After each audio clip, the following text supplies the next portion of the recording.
Welcome to Prime Debate. The deadly crash of an air ambulance in a residential area in Faridabad late on Wednesday has revived a debate on air safety in India. This also has raised troubling questions about whether the country's air safety regulator is keeping a close enough watch on the skies. In Prime Debate, we discuss the air safety norms in India and whether these need a re-look.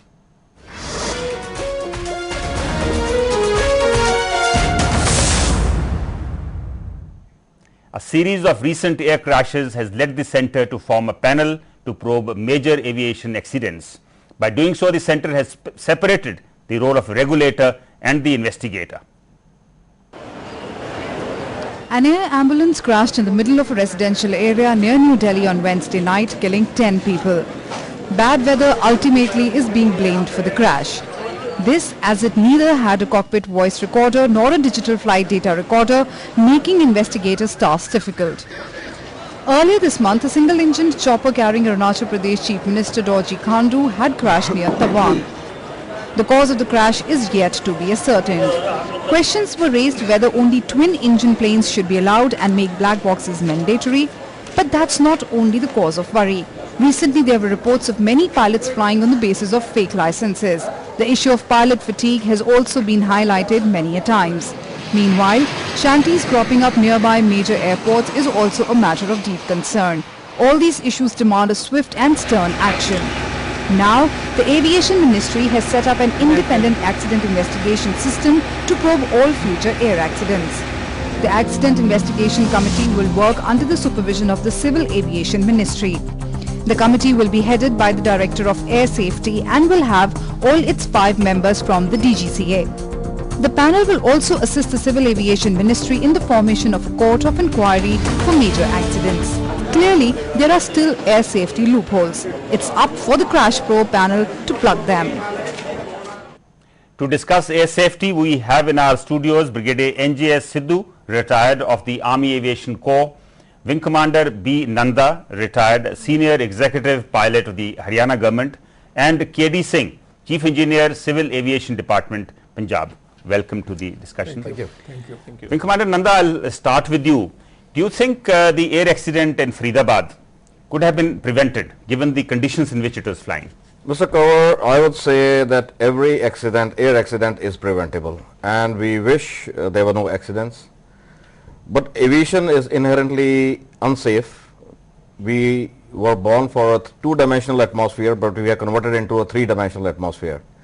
So, a lot of factors which come in. Primarily, seems the weather was one of the contributing factors, and any aircraft, it goes into bad weather, can severely be damaged or lose control or can crash. It's not only small aircraft, it could be bigger aircraft also. Like about a year back, you had an airliner coming from Africa to Europe. I think something the class of a 757 or Airbus 340 or something. It crashed near Sudan because there was thunderstorm over there. Such a big aircraft got caught, it couldn't get out of the squall line and it crashed. And when it comes to single engine or twin engine, well, this was a, I think, 4-engine jet. Why a few years back, Mr. Scindia's aircraft, Madhav Scindia's aircraft, the going from Delhi to Lucknow, that got caught in the weather, and this thing looks like this is the same kind of an incident. But Wing Commander, don't you think in this particular case, certain things made this particular aircraft quite accident prone? It was one, as you said, a single engine. Then it did not have the flight data recorder. No. It did not have a cockpit voice recorder. Try to understand one thing. A flight data recorder and a cockpit voice recorder does not prevent a crash. It just helps you to investigate the crash after it has happened. Yeah. Whether you have it in the aircraft or you don't have it in the aircraft, you get caught in the weather, well, the consequences will be the same with or without these 2 devices. But at least these things help you in the investigation. Yes, in the investigation, yes, it will tell you what has happened in the aircraft. But if the aircraft is in the same circumstances with or without a CVR and a FDR, it doesn't prevent a crash. Commander, is it okay to have a single engine aircraft as an air ambulance? There is all these aircraft which are flying, and Pilatus is one of the finest aircraft by the Swiss manufacturers. In fact, this is the only aircraft being manufactured. It's a very, very versatile, very modern, and a bulletproof engine, Pratt & Whitney PT6 engines. There's no history of it having have any problems, teething problems even when it had inducted. It's a totally safe aircraft. As far as twin engine and single engine are concerned, I would say they are equally safe. Yes, but DGC has laid down certain norms for certain category of people who can be carried only in twin engine. So do you think then in that case it's only people like us who are uninitiated into aviation talk about a single engine or a twin engine? Yes, I would say unless you say so many crashes have taken place because of an engine failure and it was a single engine aircraft, then I would agree. Yes, a smaller aircraft would take less weather, a bigger aircraft would take little more weather, and even a Boeing class would take little more weather, but there's a limit to the amount of weather they can take or beating they can take. Mr. Keri Singh, what do you think, could this accident be prevented, for example, because of bad weather? Maybe it should not have been allowed to take off in Patna, or it should not have been flying so low? Of course, if you consider the right weather prediction, if they can stop this aircraft from taking off, then they could have prevented it.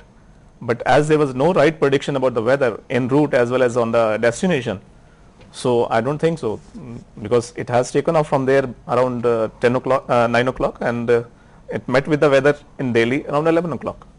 Since you work for the Punjab government, what kind of rules exist for small aircraft? Most state governments have small aircraft.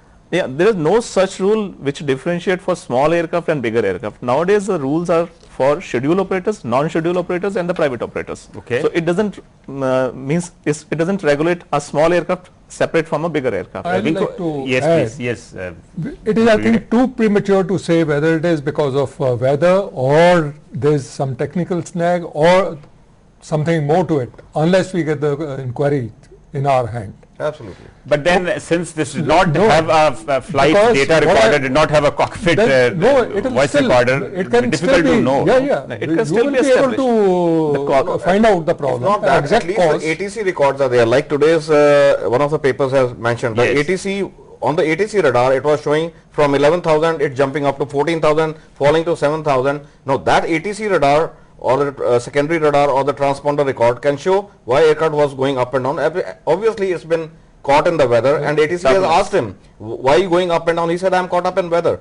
So that pilot has communicated to the ATC. That much is very much in the record. If not in the cockpit voice recorder or flight data, but in ATC's recording, whether on the voice or they have the radar recording, it is there very But much Wing there. Commander, since you've flown so many VIP aircraft, what would you have done in these kind of circumstances? I would say, Mr. Kama, only one thing.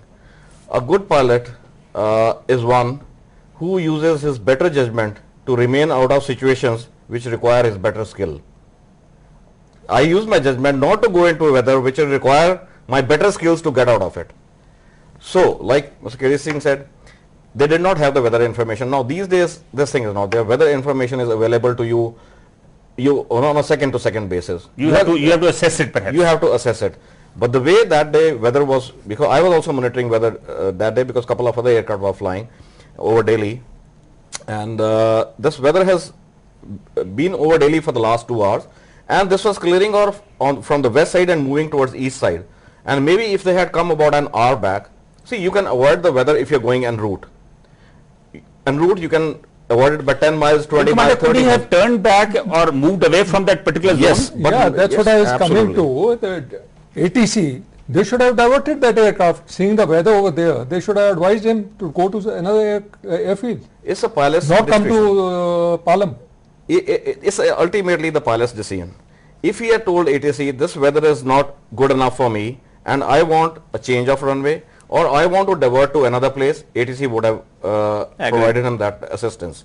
But the fact is, maybe this pilot at that period of time thought he'll be able to negotiate. So the weather is right on the approach of your runway. He was, I think, landing on runway 28. And they give priority always to the air ambulance flights. If it was air ambulance flights, they ask for a priority landing, they'll clear the traffic for him and give him at least no delays, at least no holding at all.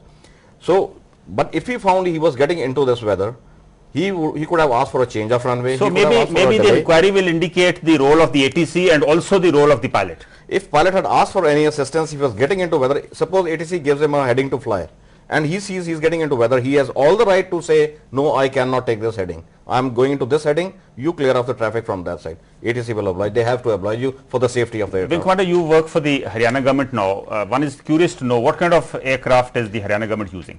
I have been here for last 16 years, since 95, Yes. after my stint in Air Force.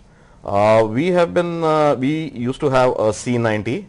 Then 2005 we inducted a state-of-the-art B-200, Beechcraft B-200, which is one of the most modern aircraft with top-of-the-line avionics. It compares all the avionics and all the other facilities on board, comparing with any airliner. Then about 2 years back, we have inducted helicopter, which is a twin-engine helicopter again, EC-145. That's again one of the state-of-the-art helicopters. And touchwood, I would say, Mr. Kanwar, Haryana state is one of the states, I don't want to name any other, but which has had an accident record, I would say 16 years of my time and at least 12 years before that. 28 years, Haryana has not had any incident. That was very heartening to hear that. Mr. K.D. Singh, what kind of aircraft is Punjab government using? Punjab government don't own any aircraft, but we are using a leased helicopter from different agencies. Earlier we used to have leased helicopter from Pavanans Helicopters, but now we are using from one of the private Global Vectra. Right. Brigadier Sidhu, you've been in the Air Force flying the Chetak and the Cheetah. I think both are 5 to 6 seater helicopters. They are also single engine and they don't have a weather radar. Yeah. So does this make them quite accident prone? No, not at all. Like Wing Commander Nanda just brought out, it has got nothing to do with that. Firstly, though, whether it is single engine aircraft or twin engine or multi engine aircraft, in flying we go for preventive maintenance, where you have to, irrespective what state it is, you change the part or carry out the inspection whenever it is due. What kind of record do both these choppers have in the Air Force? It is excellent. In fact, I have been Director of Flight Safety in the Army Aviation. What my observation is, if you are sticking to the rules, you do not violate the flying envelope, both aircraft wise and weather wise, there is no problem. It's a totally dependable aircraft. What kind of precautions would a chopper pilot take in turbulent weather? If the weather is bad, there is no question of taking off. And if en route, But if you are caught en route and in mid-air, you are permitted to land anywhere, well, that is possibly or divert to another airfield. You have to assess in time, You well have to within assess, time, yeah. that you are getting in the weather. Before you But get into Wing that, Commander, it is perhaps possible in case of a chopper, but in case of an aircraft, it may not be always possible. no, it is very much aircraft possible. have much more sophisticated weather radars which can read weather up to 200 to 300 nautical miles. So you get almost about more than 1 hour of warning that you're getting into weather. You can go left, right, up, down, go back. There's enough When time you for you are to warn that. airborne, you can see weather approaching from miles. So it's your assessment. You have to assess when you got to take a detour or turn back. There's enough aids available to you. There's enough information available to you. You can ask the weather from the So a ATC. lot depends on the judgment of the pilot. That's Exactly. exactly what I Exactly. would Right. say Yeah. to sum up. The best safety device that's in the aircraft is a well-trained pilot. Absolutely. Time for a short break now. When we return, we discuss what can be done to improve air safety in India. Welcome back. We are discussing air safety in India. Brigadier Sidhu, you touched upon before the break on flight envelope. What precautions do they take in the Air Force and in the Army Aviation Corps